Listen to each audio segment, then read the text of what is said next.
This sermon is difficult because it calls us this gospel reading is difficult because it calls us to move beyond ourselves.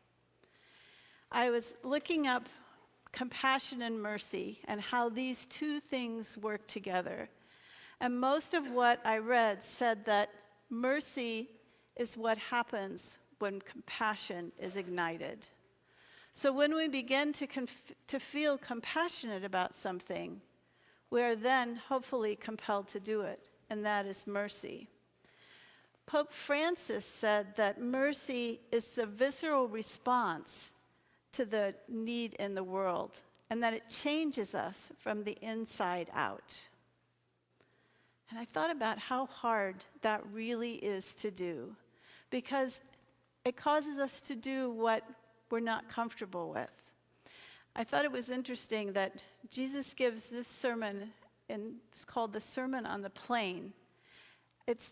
He's talking about leveling the playing field in a way that we had never expected. And it's certainly, in the time when he spoke this, nobody expected it, because the playing field was so unequal at that point.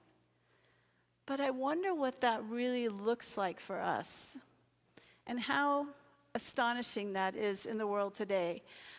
It was so interesting to hold this reading in one hand and to watch the Olympics on the other. And the level of difficulty with honesty and truthfulness is truly amazing. To put a 15-year-old, I don't know how many of you have followed the ice skating thing. The current reigning champion is only 15 years old, and she was accused of doping, of taking a substance that was not declared legal. A 15-year-old is not going to take a hard drug by themselves. And I read this gospel reading and thought about it and thought about that, and I thought, we have a 15-year-old in the middle of a worldwide controversy. Where is compassion and mercy?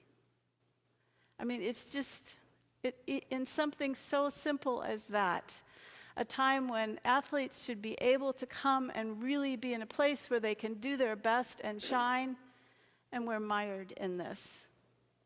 But I think it happens around us all the time, where we're not living into who we're called to be. We get stuck in trying to do what is just and right. And we see this surely plentifully here, but I can't imagine what it was like for Jesus to give this sermon to speak to his people in a time period where they were the subjugated few and live under the rule of the Romans. I wonder what that must have been like, to talk about justice and mercy, to talk about compassion in a place and time where you hardly ever saw it, and to be asked to live in a way that is beyond anything they would have seen outside of their own homes. But I don't think it's much different for us now.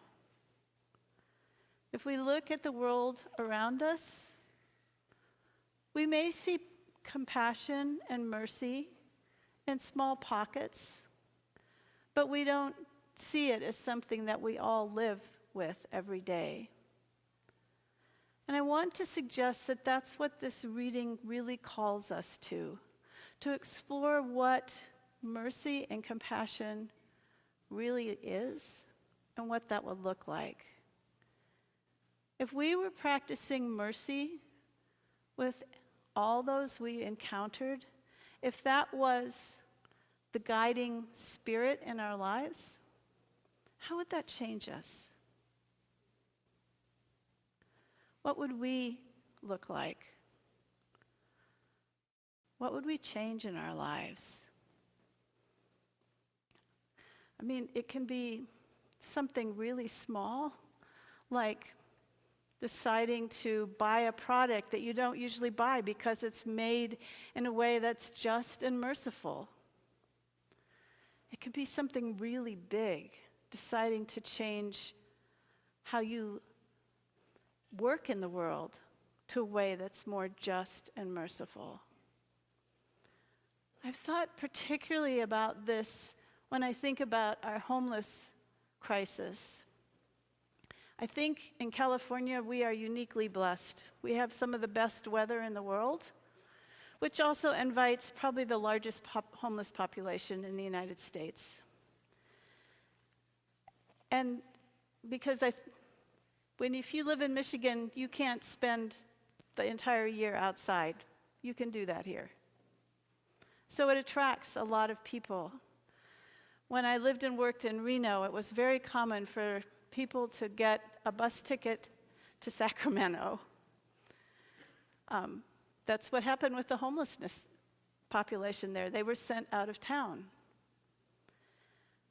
But what would it look like if we explored justice and mercy as a state in solving that problem?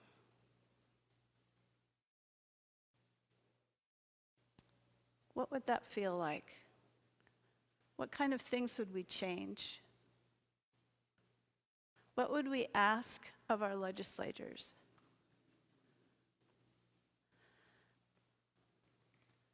I was looking too at our school systems and the disparity between funding and the disparity between services. And I wondered what that would look like if we decided justice and mercy was our key value in solving problems. What would our systems of incarceration look like? That is not to say that sometimes we don't need to put people away where they can be safe and we can be safe, but how do we heal people? How do we change lives?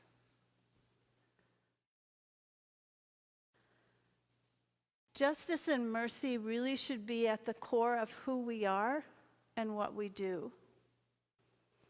And I invite you to think about what this is. For Jesus, it was being generous beyond expectation. It was welcoming anyone who came into contact with him in any way. It was responding to the needs he saw around him.